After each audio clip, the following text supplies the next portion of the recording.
Compartilhar tela. Deu certo aí, pessoal? Vocês conseguem visualizar os slides? Sim? Tá. Gregory, qualquer coisa você me avisa por aí, tá bom? Então, eu tenho aqui alguns minutos aqui para falar, e a ideia é justamente falar um pouquinho sobre as evidências científicas, as experiências e um pouquinho das perspectivas que nós temos sobre o tema ambiente construído e atividade física no Brasil, né?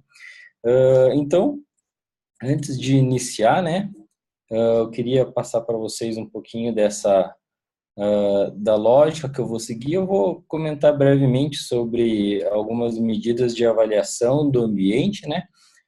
O Gregory nos mandou um certo relatório que mostrava um pouquinho as características das pessoas que provavelmente estão participando do webinar nesse momento. Então, eu vi que tem bastante alunos de graduação, pessoal profissionais da área também, então acho que de repente valeria a pena falar um pouquinho sobre alguns métodos de avaliação, principalmente do ambiente, que não é algo tão usual para o pessoal principalmente da educação física, né? Mostrar algumas evidências, né, sobre o que tem sido desenvolvido no Brasil. Eu não vou focar muito nos nossos estudos aqui de Curitiba, mas dar um panorama geral do que tem sido feito no Brasil como um todo, tá? E daí, a partir do que nós temos observado no Brasil e através dos dados que nós temos, mostrar, apontar um pouquinho da minha visão sobre o que seriam as perspectivas, né? Um pouquinho do que a gente pode avançar, né? Então, quando a gente fala um pouquinho sobre o ambiente, né?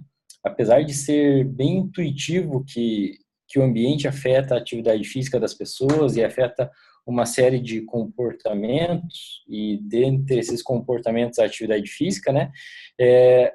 Conceitualmente, não é difícil você imaginar que se você tem um ônibus ou um ponto de ônibus que é acessível, com transporte de qualidade, isso pode favorecer para que você se desloque com transporte público. Isso faz com que você ande pelo menos da sua casa até o ponto de ônibus e do ponto de ônibus até o seu local de trabalho. Também, por exemplo, aqui, escondidinho, tem uma praça aqui na cidade de Curitiba, que é a Praça do Japão, né? Então, se tem um espaço desse, que tem alguma estrutura, obviamente a chance de você ir lá visitar, desfrutar e caminhar um pouquinho, eventualmente se tem estrutura, você pode fazer alguns exercícios. Então, esse é o tipo de coisa que intuitivamente as pessoas percebem, né?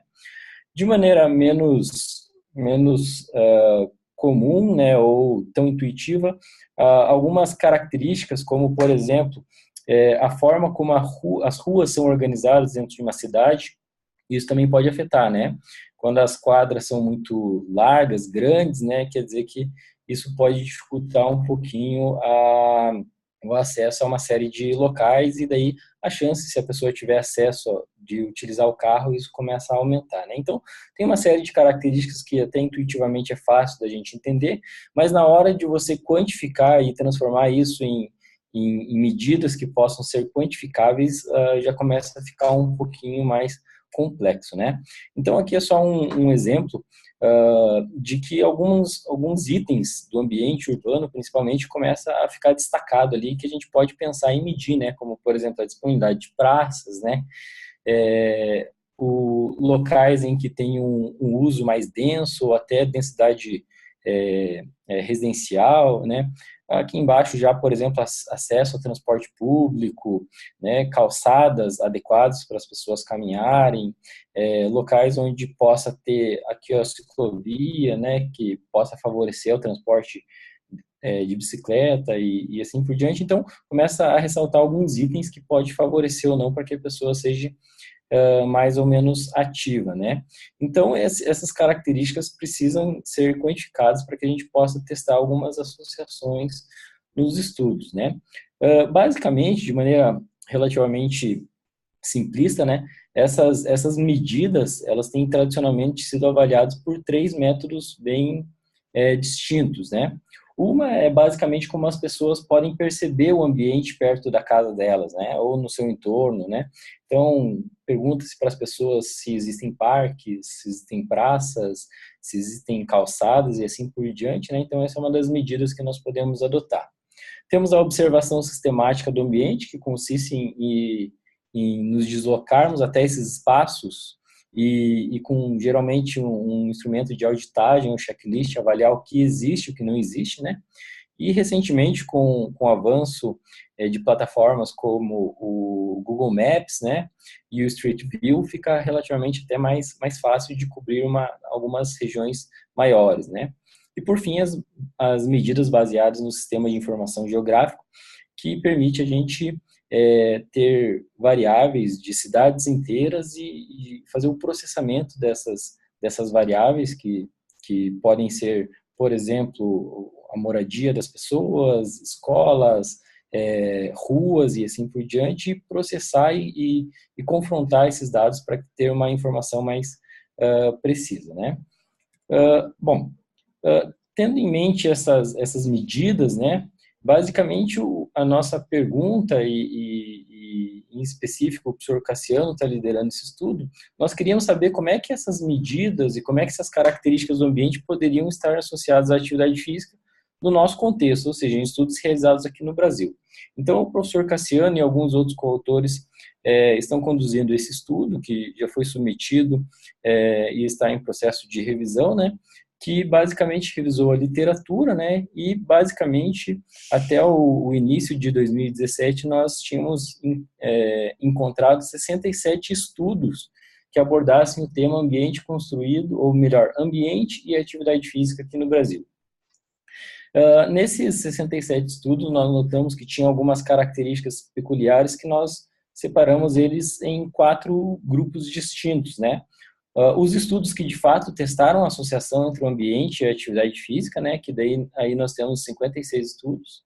Estudos que simplesmente descreviam instrumentos, né? Geralmente os estudos de validação, reprodutibilidade, algumas medidas, né? Os estudos em que nós descrevíamos os métodos aplicados ou os procedimentos, né? E, por fim, alguns estudos que simplesmente observavam a atividade física em ambientes específicos, né? Então, isso foi o que basicamente foi realizado, né? Dentre esses 67 artigos, né? Uma das ideias que nós tivemos será que esses estudos, de fato, estão sendo publicados em periódicos editorados no Brasil, ou será que eles estão sendo publicados fora e em algum momento isso pode dificultar o acesso dos gestores a esses artigos, já criando uma barreira, por exemplo, como a língua, né? Então, obviamente que para os autores é bom e parece que boa parte dos estudos estão sendo publicados fora, mas, de certa forma, a gente nota que isso pode criar uma certa barreira. O que eu gostaria de ressaltar aqui é que existe uma tendência a aumentar a quantidade de estudos, isso é bastante positivo, né? Então, nós temos uma quantidade crescente de estudos, né? E, basicamente, dos pontos importantes que nós identificamos foi que, apesar de crescente o número, esses estudos ainda se concentram em algumas regiões do Brasil, né? Então, aqui, aqueles pontinhos representam algumas cidades, né? E quanto maior o tamanho do pontinho, quer dizer que maior o número de estudo em cada uma das regiões, né? Então, apesar de já termos um certo conjunto de estudos com algumas evidências, uma das limitações que mais para frente eu até vou ressaltar é justamente que esses estudos estão concentrados em algumas cidades, tá? Em Curitiba, né, nós temos desenvolvido uma série de estudos, então ali temos uma série dos estudos, o professor Alex e alguns outros grupos de pesquisa desenvolvendo estudos aqui em São Paulo, né? Em Santa Catarina, os professores da UFSC, né? Desenvolvendo alguns estudos lá, o Evo Floripa, o professor Cassiano, a professora Kelly, e aqui no Nordeste alguns outros professores, como o professor Cazuza, o professor Mauro, desenvolvendo alguns estudos. Então, com exceção desses pontos específicos, daí já começa a ficar bastante limitado a distribuição, né, dessas pesquisas, né. Aqui eu separei principalmente as características dos estudos que testaram alguma associação, né. Então, basicamente, quando nós olhamos para a população que tem sido estudada nesses estudos, nós temos uma maioria de estudos que foram realizados com a população adulta, né. e ainda a menor proporção ainda fica com os idosos, né? No nosso artigo lá está bem descrito, isso está apresentado, mas um dos itens importantes para destacar aqui é que, apesar de existirem até alguns estudos com idosos e crianças e adolescentes, esses estudos são basicamente 2 ou 3 ou 4 artigos oriundos de um mesmo projeto, ou seja, o estudo foi basicamente o mesmo, né, que resultou em mais de um artigo, né. Quando nós damos uma olhadinha aqui nos domínios da atividade física que foram analisados, né, boa parte dos estudos são no domínio do lazer, né, parece um pouquinho mais crescente os estudos na área do deslocamento, né, e as medidas globais são aquelas medidas que não permitem identificar qual é o domínio da atividade física, né. E por um lado, é ruim ter uma medida global que não identifique o lazer, se a atividade física foi feita no lazer ou no deslocamento, mas de qualquer forma isso em parte reflete o aumento do número de estudos com acelerômetro, que apesar de não permitir identificar o domínio, ele é uma medida muito mais precisa, né? E esses dados podem ser representados aqui, né? Então, ainda temos medidas subjetivas, e daí eu fiz questão ali de destacar o IPAC. Obviamente que o IPAC é uma medida subjetiva, mas eu destaquei ele para que a gente conseguisse ter noção de que boa parte dos estudos foi realizado utilizando o IPAC, né? E eu ainda nem separei pelo IPAC longo ou versão curta dele, né?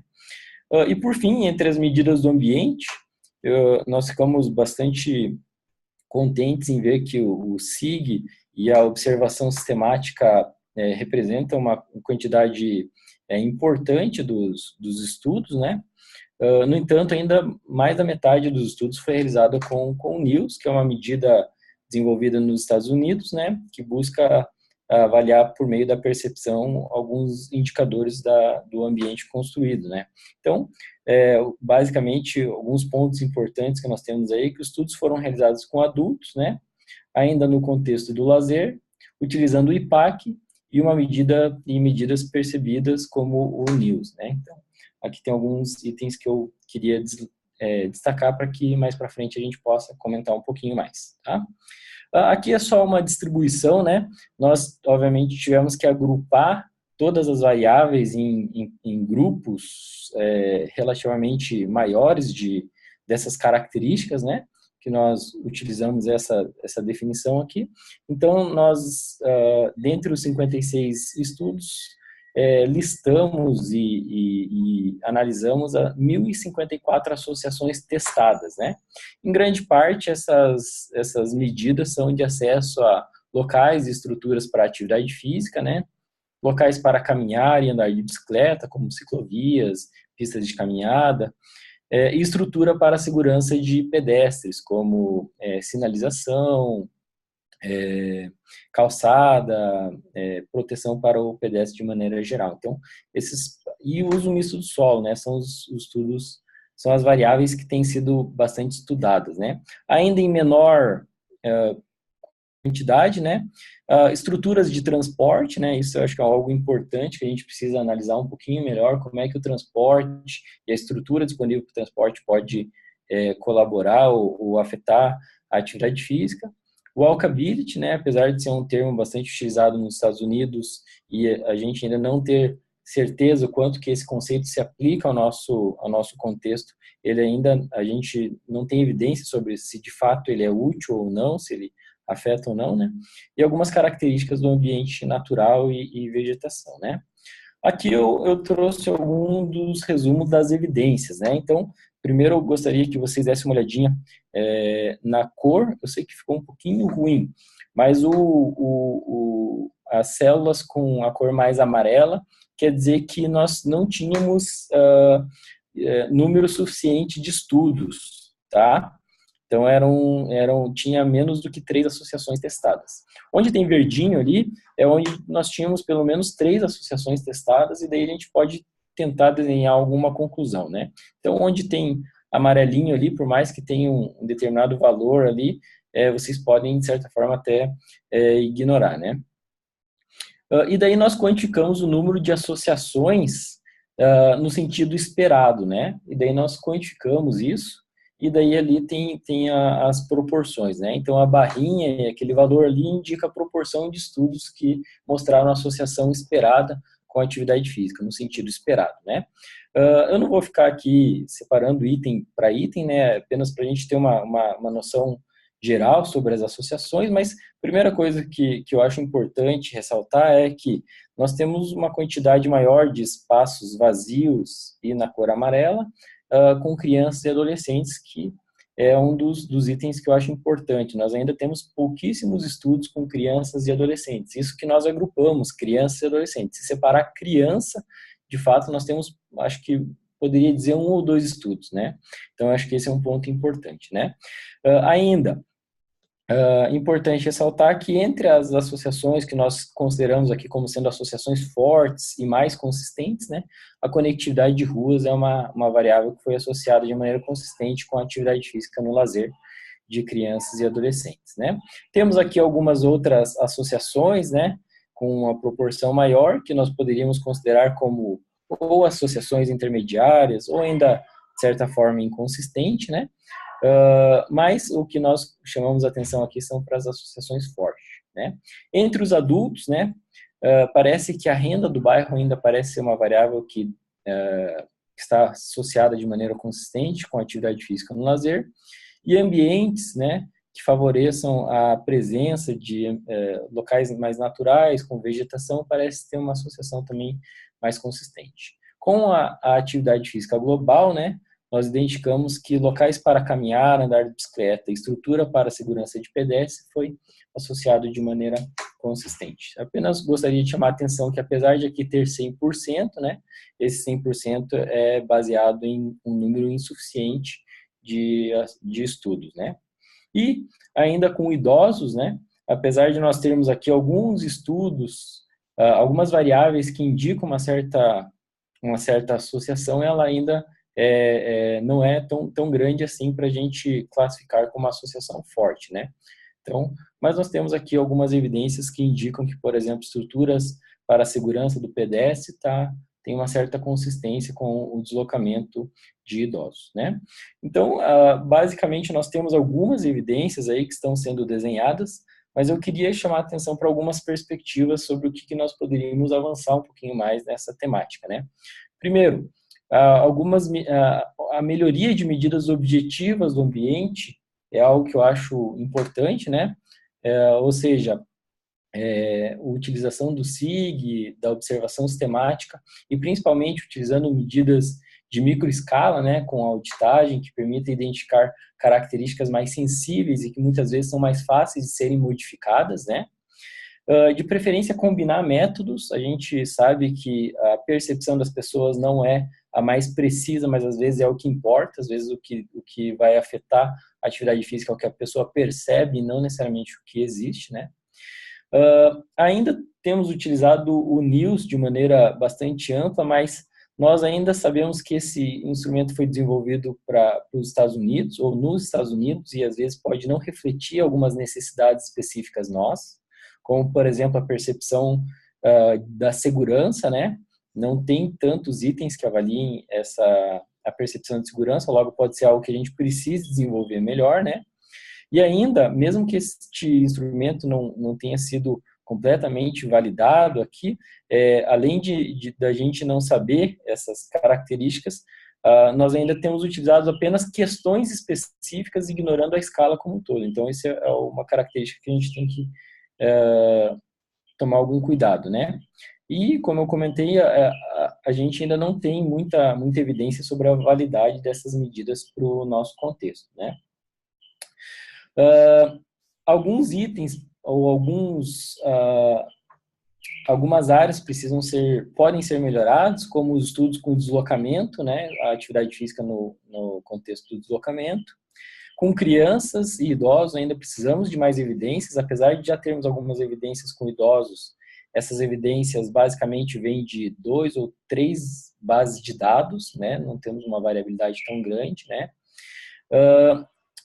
As medidas da atividade física ainda precisam ser aprimoradas no sentido de medir de maneira mais precisa dentro dos contextos, né?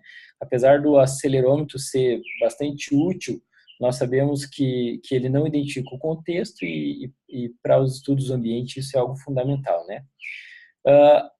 Medidas que identifiquem outros formatos de associação e não simplesmente a associação linear, né? Então isso eu acho fundamental, né? Muitas vezes a associação ela não é linear, né? Da maneira como a gente espera, né? E ainda boa parte dos estudos são realizados nas capitais, apesar de ser crescente o número de estudos em locais, em cidades de menor porte, a grande maioria das evidências ainda são oriundas de capitais. E daí a gente não sabe se essas evidências podem ser aplicadas em cidades de menor porte. E, por fim, eu destacaria ainda a necessidade de alguns estudos experimentais, né? Como experimentais a gente não consegue, de fato, executar, né? Tem alguns estudos experimento natural, né?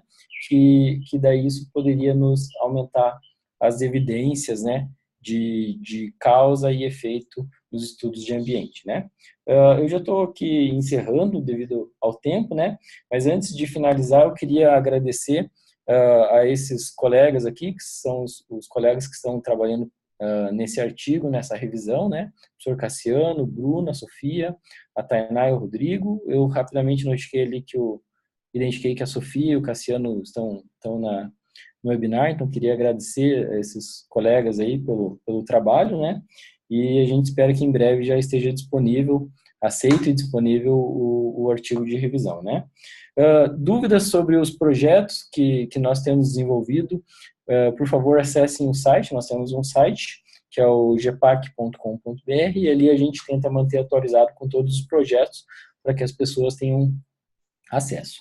E por fim, queria obviamente agradecer a todos os membros do grupo de pesquisa, né, que têm auxiliado e dado suporte para que a gente possa desenvolver todos esses estudos e todas essas evidências. Então, muito obrigado para esse grupo de pessoas aí, para todos que estão assistindo.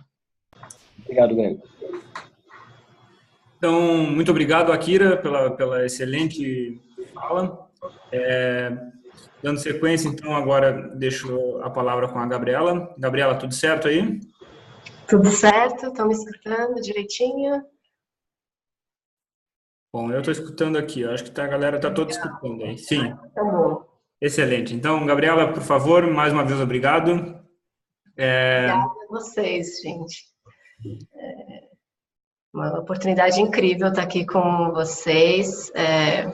Boa tarde, né, a todas e todos. Obrigada a todos que estão organizando, né, pela oportunidade mesmo de poder apresentar o nosso trabalho da Cidade Ativa aqui para vocês. Vou compartilhar aqui a minha tela. Akira, também estou ansiosa para ver o trabalho de vocês, porque, enfim, como eu vou contar aqui um pouco hoje, essas evidências, né, que vocês vão encontrando podem se transformar em estratégias para nós, arquitetos, urbanistas, né, e outros agentes, né, e atores envolvidos com desenhar, projetar cidades. Eu aqui às vezes me sinto um pouco intrusa nesse tipo de ambiente, porque eu sou arquiteto e urbanista, né, às vezes até me perguntam, né, nossa, como é que você veio parar aqui? Na verdade, eu sou filha de médico, estava contando isso ontem para a Akira, quando a gente bateu um papo, então pensei, vou compartilhar com todo mundo, para entenderem um pouco de onde eu venho. Então, como filha de médicos, e, enfim, irmã agora de um outro médico, sempre teve muita expectativa, sou a filha mais velha também, de que um dia eu também seria médica. Lembro até que quando eu me formei lá na faculdade, na USP, meu pai veio, né, me deu a mão, falou, parabéns, agora você já pode estudar medicina, agora que você já se divertiu aí, né, com os arquitetos. Falei, não, pera lá, né. Eu, na verdade, parte eu acho que eu acertei, eu lembro que eu fugi da medicina, porque eu vi meu pai como cirurgião, dando muito plantão, trabalhando pra caramba, então eu fugi da medicina por conta disso, eu vi que errei nessa parte, porque, enfim, arquiteto também trabalha pra caramba, mas eu acho que acertei, assim, entender que a arquitetura e o urbanismo também são um meio de eu trabalhar com o bem-estar das pessoas, e acho que eu pude aprendendo, né, um pouco sobre isso ao longo da minha trajetória. Eu acho que tem muito a ver com o momento em que eu cheguei nos Estados Unidos, o Gregory comentou, né, que eu fiz um mestrado lá na Colômbia e depois tive a oportunidade de trabalhar na Secretaria de Planejamento da cidade de Nova York, uma equipe de desenho urbano, né, que é a minha área de especialização do mestrado. E quando eu cheguei lá, era esse manual que estava em pauta, ele acabava de ser lançado, o Active Design Guidelines, né, então são estratégias para o desenho ativo, para promover a atividade física através do design, né, do desenho, do projeto. Eu conheci esse manual lá e acabei me envolvendo, né, com os desdobramentos dele. Então, a gente fazia treinamentos de como usar esse manual, eu depois fui me aprofundando em algumas outras estratégias. Mas eu queria contar para vocês um pouco que esse manual veio, ele surgiu a partir de um esforço de especialistas de várias cidades dos Estados Unidos, que começaram a se encontrar e trocar, né, periodicamente. Eles têm os encontros deles, os Fit Cities e Fit Nations, em que eles estavam discutindo um problema comum em várias cidades dos Estados Unidos, inclusive a nível nacional, que era, enfim, né, vários problemas de saúde decorrentes dessa equação que está bastante desbalanceada lá, e depois eu fui descobrir que em várias outras cidades do mundo também.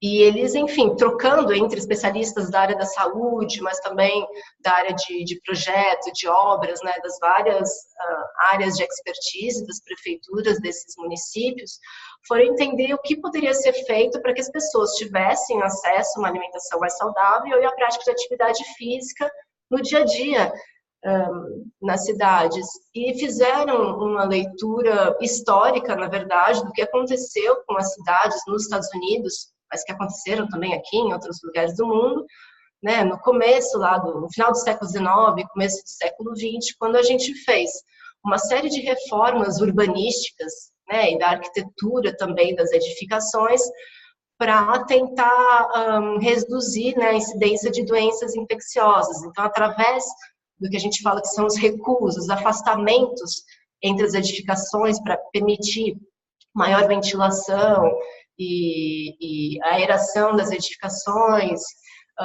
quando a gente trouxe toda a infraestrutura de água e esgoto, a gente conseguiu, na verdade, reduzir bastante, né, a incidência de doenças infecciosas lá nos Estados Unidos e aqui também.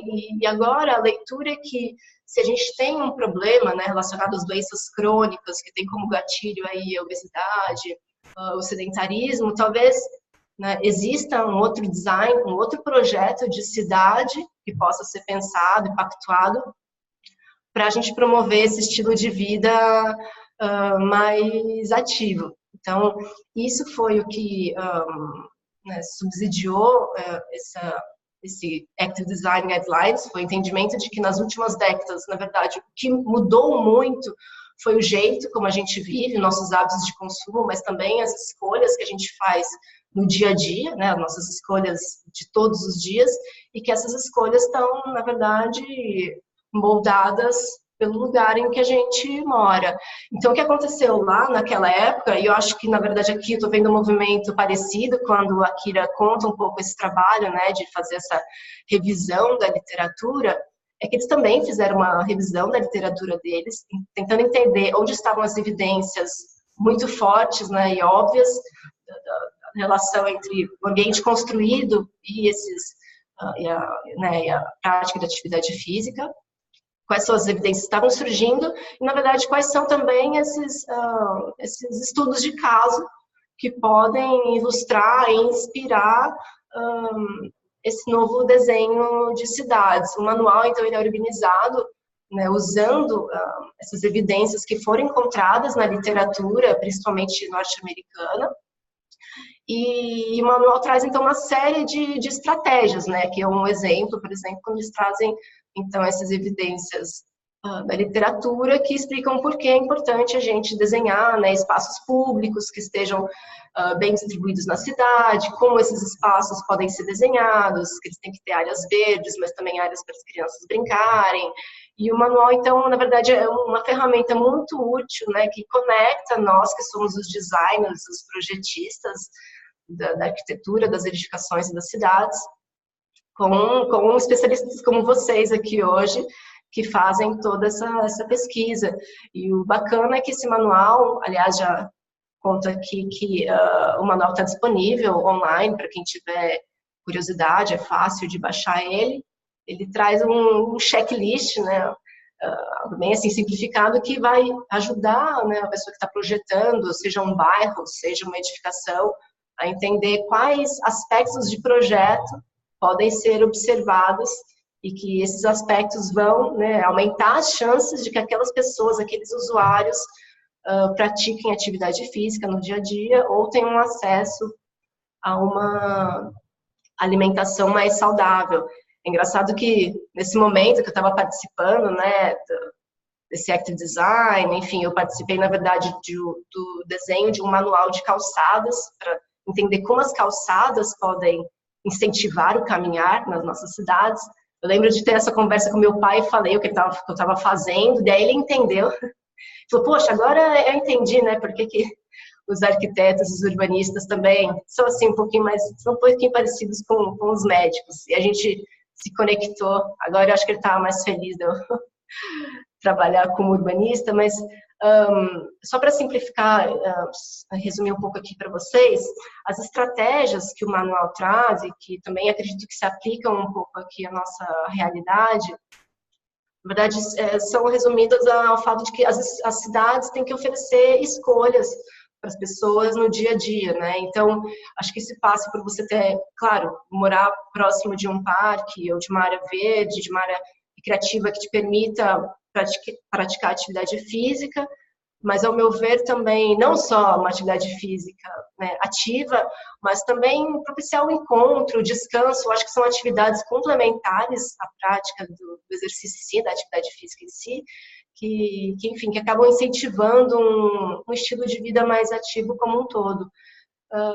Eu acho que, enfim, é muito importante a gente também pensar no brincar e na atividade física feita pelas crianças hoje. Enfim, tem alguns, né, estudos que mostram que as crianças estão cada vez mais dentro de casa, assistindo televisão, ou, enfim, com essa recreação muito digital, e eu acho que isso, na verdade, é uma falha do nosso desenho de cidade, né? Muito perigoso para um adulto estar na rua, né? Imagina para uma criança. Eu acho que a gente tem que lembrar que o brincar para a criança é o jeito dela fazer tudo, é o jeito dela descobrir, né, de existir, e que a gente tem que considerar a dimensão dela e as necessidades das crianças, não só no desenho de um playground, de um parque, mas, na verdade, no desenho de todos os espaços da cidade. Eu acho, e isso que a gente tem muito forte na nossa prática, que a atividade física tem que ser, né, o mais democrática possível. Então, eu acho que essa prática tem que estar no nosso ir e vir também. Então, a gente fala muito aqui no caminhar e no uso da bicicleta para o deslocamento, principalmente, como um direito de todo mundo. Então, na verdade, todo mundo tem que poder, né, escolher ir a pé para o trabalho, para a escola, ou poder usar uma bicicleta, ter uma ciclovia perto de casa, e tudo isso, todas essas estratégias, né, podem ser planejadas em vários níveis. Então, na nossa profissão como urbanista, a gente pode, na verdade, prever e já planejar essa infraestrutura no nível macro, nos planos diretores, né, nos planos de bairros, mas também no nível micro, que é chegar a detalhar, poxa, que pavimento eu vou colocar nessa rua, ou nessa calçada? Será que ela vai ser acessível? Que cor que eu tenho que pintar essa ciclovia? Ou como que eu faço, né, a intersecção entre essa ciclovia e o viário, para que ele seja mais seguro para todos os usuários desse sistema? Porque, na verdade, o que a gente vê nas cidades é que o desenho, ele claramente privilegia, né, alguns usuários, principalmente as pessoas que estão dentro dos carros, em detrimento dos outros né, usuários, quem anda a pé, de bicicleta ou de transporte público. Uma coisa que o Akira comentou ali, bem de leve na apresentação dele, mas que a gente fala muito na nossa atuação como urbanista, é que temos que planejar bairros que são diversos, que têm vários tipos de atividades acontecendo, em que a moradia está próxima dos locais de trabalho, da escola, né, do parque, para que, na verdade, a gente aproxime essas atividades da cidade E quando a gente aproxima esses usos, tanto é mais fácil você poder ir a pé, né, porque a distância é mais curta, ou você pode escolher usar o transporte público, e aí também você já está, né, andando até o ponto de ônibus, ou até a estação de ônibus. Mas também quando a gente tem uma cidade que é mais densa, com esse uso mais misto, que a gente fala, mais misturado, todas as outras infraestruturas da cidade também são mais eficientes, né? Você tem uma cidade mais compacta e nisso você economiza, enfim, uma série de outras coisas, o uso energético, né, para levar o transporte até as periferias, ou a rede de água, de esgoto, tudo fica mais simples e mais eficiente. Né, no manual do Active Design também se fala muito sobre, né, planejar o transporte e planejar não só as redes numa escala macro, mas também nessa interface, né, com a calçada, com esses outros modais, para que de fato ele seja uma escolha. Eu acho que hoje o transporte público está em várias cidades, em algumas melhores do que as outras, mas eu acho que são algumas raras exceções, mas ele não é um transporte ainda muito confiável, né? Então, sempre que você pode escolher um outro meio que seja mais confiável e que você controla um pouco melhor o tempo, você acaba deixando de usar o transporte público. E eu acho que também é importante lembrar que nós somos usuários de transporte público, mas em algum momento a gente também usa bicicleta, em outro momento a gente está andando, né?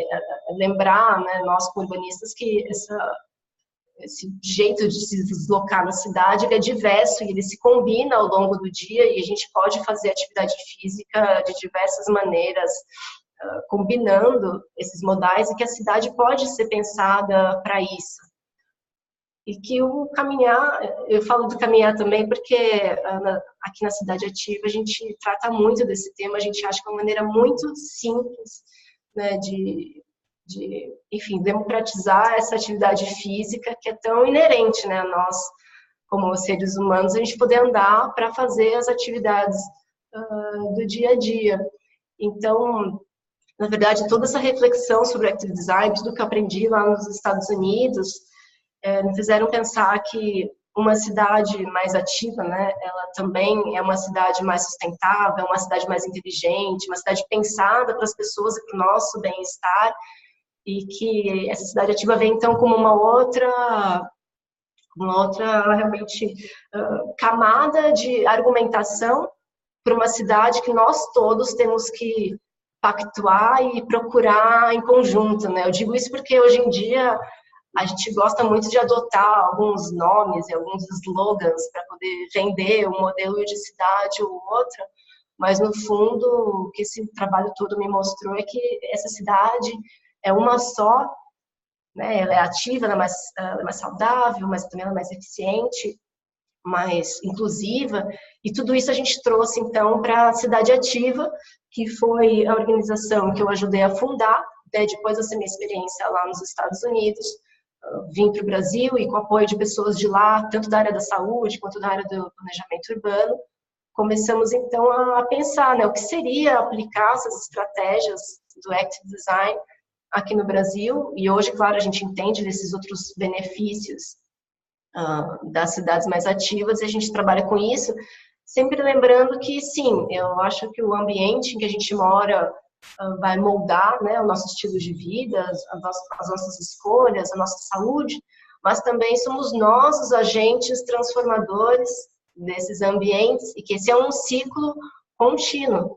Então, nós, na Cidade Ativa, procuramos trabalhar nessas duas pontas, tanto medindo e entendendo esse ambiente para propor transformações físicas, né, nesses espaços públicos, calçadas, mas também atuando junto com as pessoas para disseminar esse conhecimento, conscientizar sobre as escolhas que essas pessoas fazem no dia a dia, para que elas também sejam esses agentes de mudança. O nosso dia a dia está muito marcado por ir a campo, fazer uma leitura sobre esses lugares, entrevistar essas pessoas, entender quais são as escolhas que elas fazem e por quê. Nós também gostamos muito de inventar alguns métodos para coletar esses dados não são ainda tão científicos quanto a gente gostaria, então até já coloco aqui que a gente adora fazer parcerias para entender como a gente pode melhorar essa forma nossa de ler o ambiente. Como arquitetos, claro, a gente tem todas as ferramentas da arquitetura, né, de medir e desenhar os espaços, mas ainda estamos explorando as ferramentas para como entender o comportamento das pessoas nesses lugares.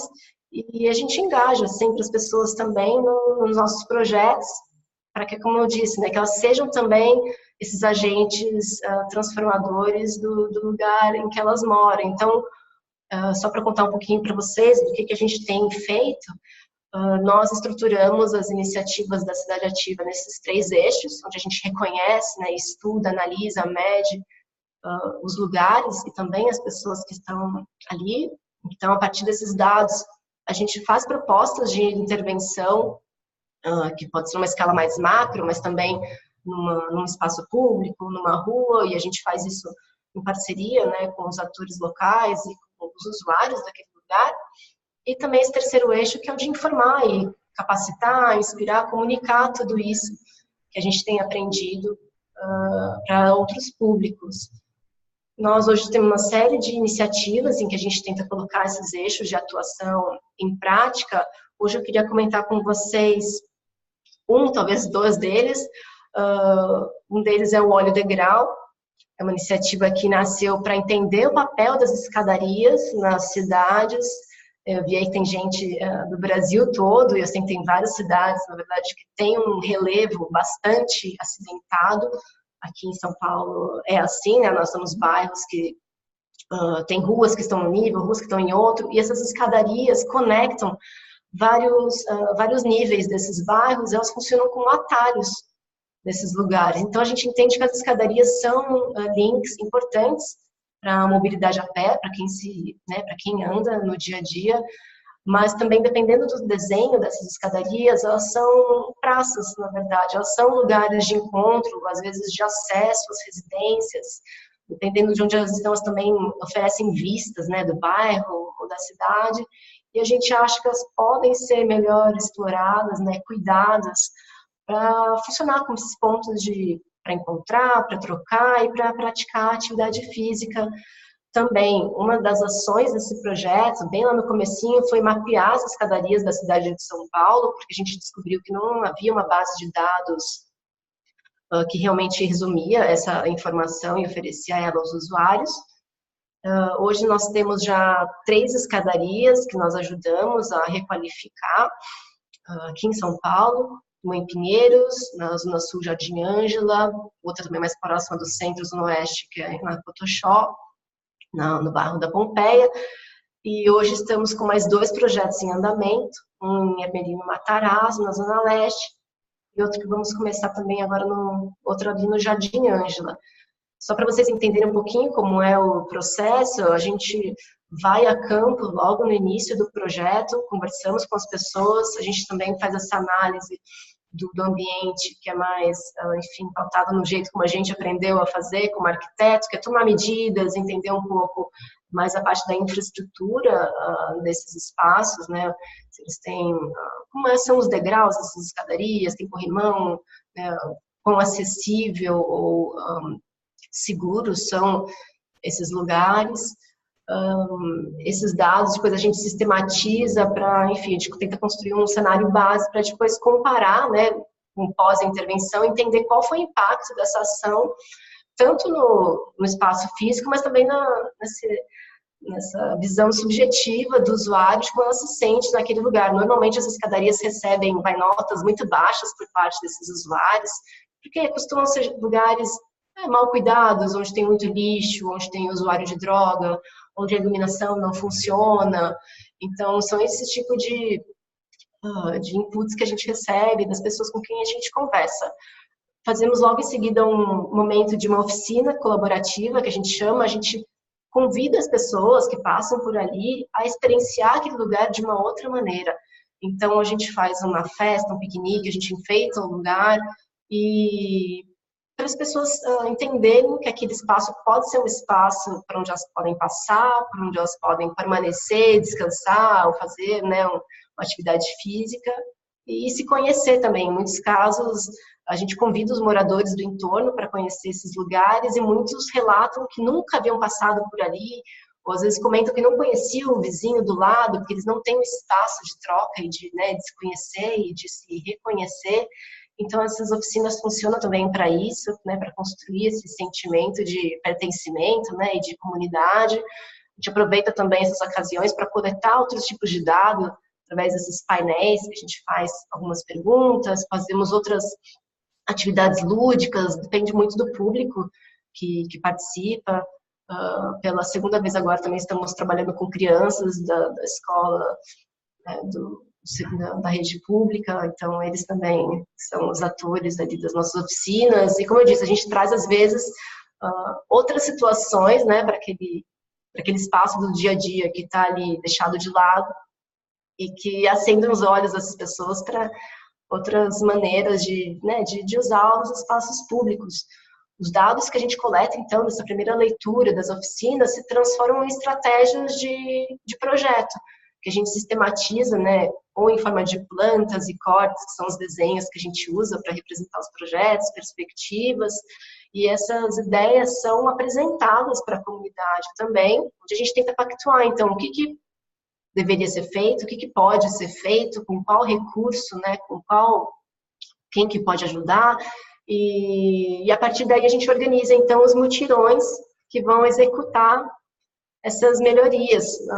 Até hoje foram projetos com investimento baixo, assim, realmente uma questão de limitação, né, de acesso a recursos, mas que, por um lado, também são muito ricos, porque engajam voluntários, os usuários, os moradores do entorno na confecção dessas melhorias. A gente entende como cidade ativa que um dos maiores, na verdade, o maior legado vai para além da transformação física em si, né? Que, claro, a pessoa fica mais segura de passar por ali, porque agora vai ter uma luz, um corrimão, ela está pintada, ela tem um banco para sentar. Mas o maior legado é o que fica para as pessoas na sensação de que elas são capazes também de transformar o lugar em que elas moram. Só passando algumas imagens rapidinho. E no final, a gente volta para medir, né, o impacto dessa intervenção, a gente reaplica os questionários, a gente também mede, né, o fluxo de pessoas que passam pela escadaria, a gente entende como essas pessoas estão se comportando naquele lugar, para entender, então, né, se houve um impacto naquele projeto que a gente realizou e quais são as estratégias que provavelmente influenciam mais na escolha das pessoas por usar a escadaria ou não, ou pela sensação delas de conforto ou de desconforto. No geral, a gente vê que realmente as pessoas se sentem muito mais seguras e, né, convidadas a usar aquele lugar depois das intervenções que a gente faz. Se alguém quiser conhecer melhor, também a gente tem muita informação no nosso site, mas também para quem estiver aqui em São Paulo, perto de São Paulo, vamos ter uma ação na semana que vem.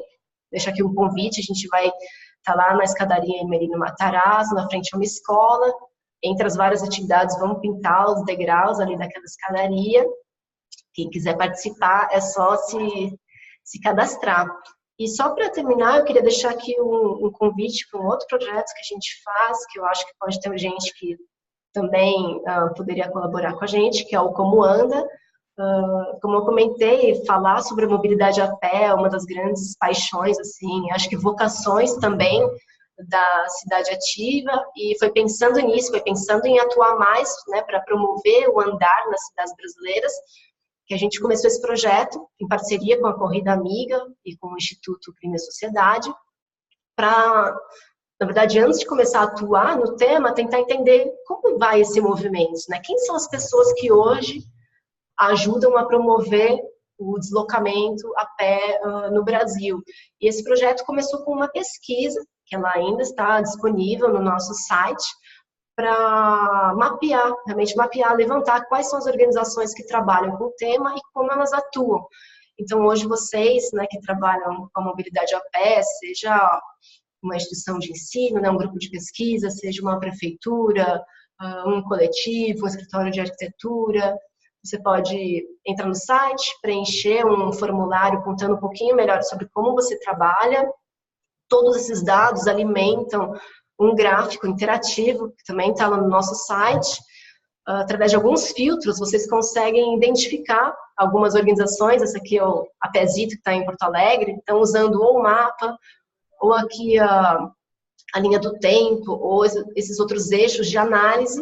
O legal é que dá para encontrar, né, ou organizações parceiras, dá para se ver também nesse panorama todo, e a gente espera que o Comanda seja realmente uma ferramenta para a gente poder trabalhar junto, né, construir uma pauta comum sobre como vamos, né, promover mais deslocamentos a pé nas cidades brasileiras.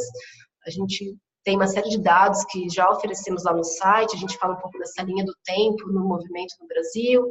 Temos também um mapeamento das leis de algumas cidades brasileiras sobre como a mobilidade a pé é tratada, né, principalmente em relação à infraestrutura. E a gente espera com isso trazer, então, insumos para esses grupos poderem trabalhar. Agora, até vou deixar outro convite, que estamos construindo uma base de dados dos artigos, publicações sobre o tema da mobilidade a pé. E tudo isso vai estar disponível na nossa próxima revisão aí do site. Então, a gente espera que os pesquisadores do tema também tenham acesso mais fácil, né, a todos os trabalhos que já foram feitos sobre os pedestres, o caminhar. Enfim, esse tudo é um processo que a gente constrói junto com esses grupos. A gente faz muitas oficinas para tanto desenhar, né, a pesquisa, o projeto, esse plano de ação para a mobilidade a pé no Brasil. Enfim, quem tiver interesse é só acessar, temos página no Facebook, no Instagram, estamos querendo fazer alguns encontros aí em breve para trocar mais. E é isso, agradeço de novo aí o convite para poder trocar aqui com vocês hoje algumas figurinhas. Obrigada. Então, obrigado, Gabriela, mais uma vez obrigado pela excelente fala nesses minutos. Esse é um tópico extremamente interessante, a questão de trabalhar com saúde, ambiente, ou tirando um pouco da carga do indivíduo sobre os seus comportamentos. E aí aqui não só atividade física, mas alimentação, a questão do uso de álcool, tabagismo, enfim, todos os comportamentos que a gente tem. Eu acho que a fala tanto do Akira quanto da Gabriela foram muito boas e foram complementares e atingiu, no meu ponto de vista, uma das questões que a gente vinha discutindo nas reuniões, ou na reunião da sociedade, quando a gente fez a proposta desse seminário. De tentar aproximar diferentes atores e diferentes áreas, na verdade, porque a gente fala aqui muitas vezes sobre atividade física e ambiente, a gente fica discutindo no nosso mundo, assim, né? E às vezes a gente não percebe que se a gente quiser de fato avançar, a gente precisa de diferentes áreas trabalhando junto e muitas vezes fazendo a mesma coisa e sem se comunicar, correto? Durante a fala da Gabriela teve a Renata Soares se pronunciou na fala de chat, ela falando, eu também sou arquiteto e às vezes me sinto intruso, então eu acho que quando a gente fala de aproximação, essa é a primeira coisa que a gente tem que pensar também, né? Como a gente faz para se aproximar, como a gente pode se aproximar enquanto áreas. E aí não só trabalhar a educação física, a arquitetura, a nutrição, enfim, todas as áreas para um bem comum, né? A gente tem algumas perguntas, tá? E uma delas, que é a do Douglas, eu gostaria de escutar um pouquinho do Akira e da Gabriela, né, sobre a opinião de vocês de como que a gente poderia aproximar os diversos atores, aí aqui vai, pesquisadores, gestores, interventores, etc., para influenciar mais ações, programas e políticas e aumentar os recursos financeiros para que essas mudanças nas cidades possam ocorrer, né? Se a produção das pesquisas e das ONS estão mais nos centros e nas capitais, e como que a gente desloca para cidades menores também. Então... Poxa. Posso começar dando um palpite? Pode, claro. Na verdade, eu comentei na minha apresentação, mas que eu achei que deu muitos frutos, né, os encontros que eles faziam nos Estados Unidos para discutir essas questões, e que eram encontros, né, por excelência, multidisciplinares. Acho que quando a gente começou a Cidade Ativa, a gente veio um pouco com essa vontade, tanto é que quem conheceu lá no comecinho, o professor Alex, Douglas também, a gente fez um evento aqui que chamou Fit City, e a gente tentou, né, trazer pessoal da saúde, da arquitetura, da engenharia, para sentar numa mesma mesa e conversar. Eu acho que isso é um começo, né, a gente criar esses canais de troca, tanto, né, multidisciplinar, mas também de diversos níveis. Então, pessoal das prefeituras, enfim, da academia, da sociedade civil. Eu acho que a gente tem muito para trocar. Eu acho que é muito comum a gente ter eventos dentro das nossas bolhas, né? Então, assim, eventos de arquitetura e urbanismo, nossa, já vou em vários. Eu fico tão feliz quando pessoas de outros grupos me chamam para conversar, porque eu acho que é muito rico. Eu acho que a gente precisa desses espaços para trocar entre esses diferentes grupos. E, como eu disse, lá realmente esses encontros foram os que levaram, né, a identificar as evidências dessas associações e construir um manual que foi pactuado entre todos eles. Eu acho que a gente podia também caminhar nesse sentido. Talvez essa leitura, né, que o Akira comentou hoje que eles estão fazendo, possa ser um primeiro passo, né, da gente entender essas relações e, a partir daí, desenhar estratégias que fazem sentido nas cidades brasileiras, estratégias de desenho, de políticas, e que podem ajudar os municípios a planejar melhor, né, esses hábitos mais saudáveis para os seus cidadãos. Ótimo. Olha, eu concordo bastante com o que a Gabriela falou, né? Acho que realmente... E até esse é o tipo de pergunta que me faz refletir mais do que tentar responder, né? O que me faria talvez aproximar de outras áreas e facilitar e estar aberto, né? De repente, esse tipo de organização da sociedade, acho que já é um bom exemplo de uma iniciativa que pode ter algum resultado. Mas eu acho que um ponto importante que a Gabriela comentou é justamente nessa bolha que nós vivemos dentro das nossas áreas.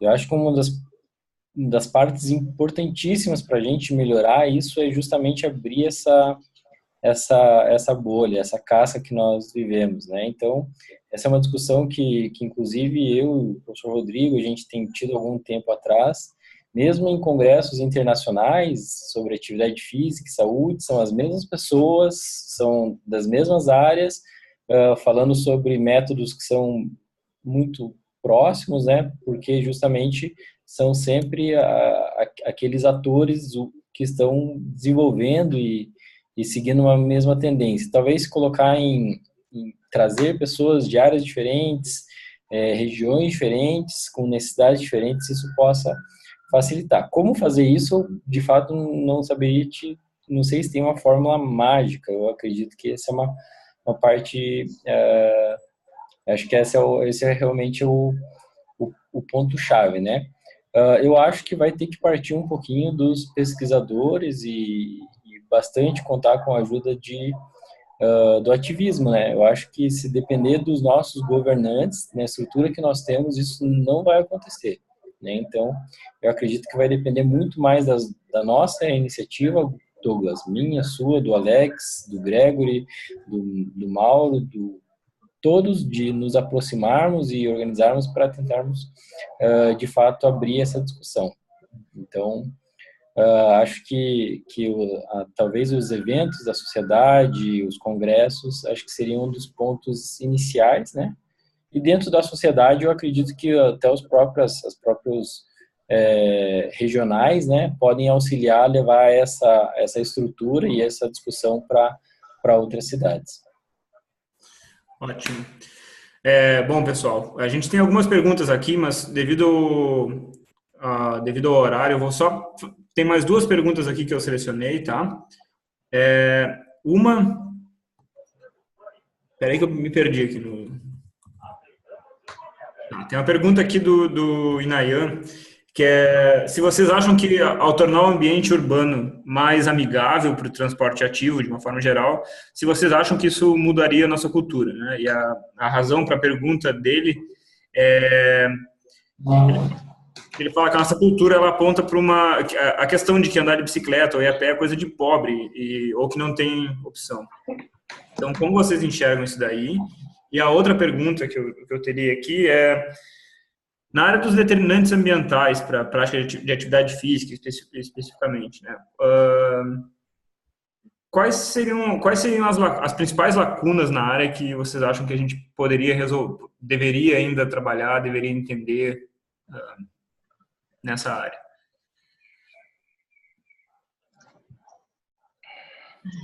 Quanto à primeira pergunta, é realmente algo que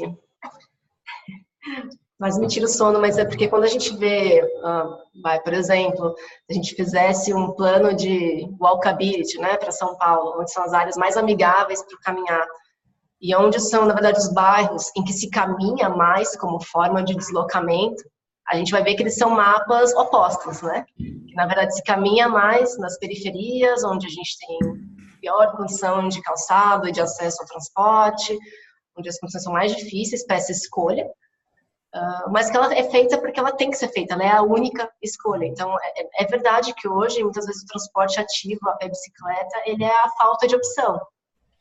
Né? Enquanto que, enfim, em bairros ricos, em que as pessoas têm outras opções, e que o caminhar é um pouco mais seguro e acessível, ele é menos feito, mas porque a pessoa já tem uma renda que permite ter um carro, ou nem que seja usar o metrô, né, que também não está tão acessível assim. Mas eu acho que tudo, no fundo, ainda é uma questão de quão conveniente é aquele modo de transporte. Eu acho que ele tem que ser amigável, mas ele tem que ser mais do que amigável. Ele tem que ser a melhor escolha que aquela pessoa possa fazer. E sim, tem uma questão cultural fortíssima, mas eu acho que isso a gente consegue, passando por ela, se na verdade os modais, né, a pé e de bicicleta, forem realmente uma boa escolha em questão de tempo, né, e de esforço que a pessoa vai fazer para conseguir realizar aquele trajeto. Eu acho que tem solução, tem um caminho, mas que realmente a gente tem que trabalha muito ainda nessa infraestrutura e talvez, sim, né, na cidade ativa fala, a gente trabalha com a pessoa e com a paisagem, também um trabalho muito forte de conscientização do que aquela escolha significa no dia a dia, o que significa você realmente pegar o seu carro, sabe? Eu acho também que é um trabalho, talvez, dos pesquisadores, de trazer os números por trás dessas escolhas, né? O que significa para o ambiente, para a economia. Eu acho que até aí, voltando à pergunta anterior, quando a gente traz números, é muito mais fácil você convencer, né, um gestor a investir numa coisa ou em outra. Quando eu estava lá em Nova York, o prefeito de lá, né, o Bloomberg, falava, olha, eu acredito em Deus. Para todo o resto que vocês quiserem que eu acredite, vocês têm que trazer números, dados que comprovem, né, o que vocês estão querendo fazer. E eu acho que esses números também ajudam a gente, no nível individual, a tomar escolhas. Quer dizer, hoje o carro também é uma escolha, porque ele acaba sendo barato, né, para muitas pessoas, pensando, né, todo o subsídio que ele recebe, enfim. Eu acho que ainda precisa melhorar muito essa infraestrutura para a gente entender, né, enfim, que ela possa ser uma escolha mesmo, que ela seja conveniente para todo mundo. Ótimo.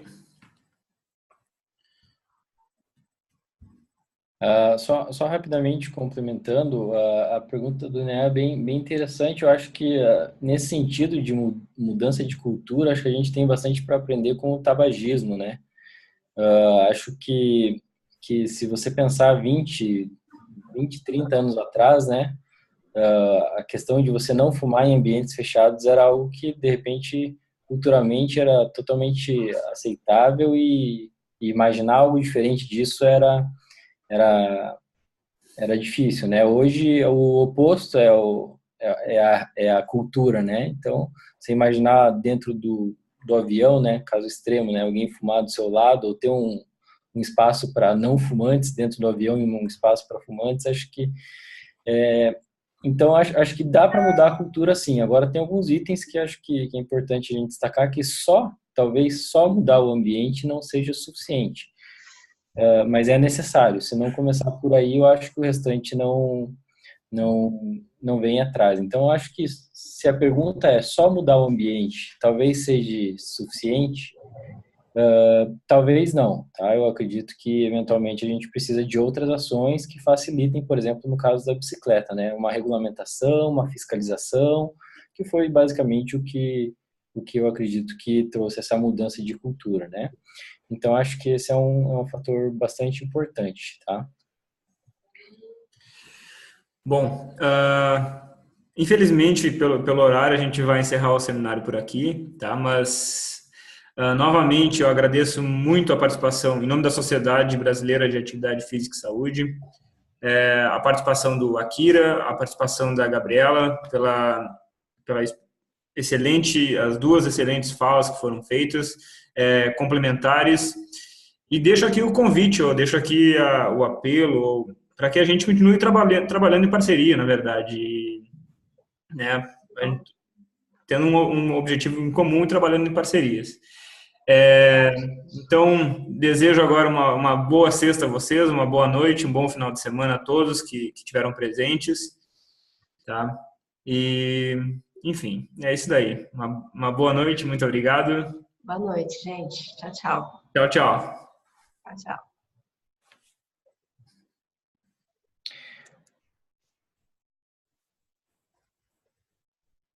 Valeu, Gregory. Obrigado. Boa noite a todos. Valeu, Akira.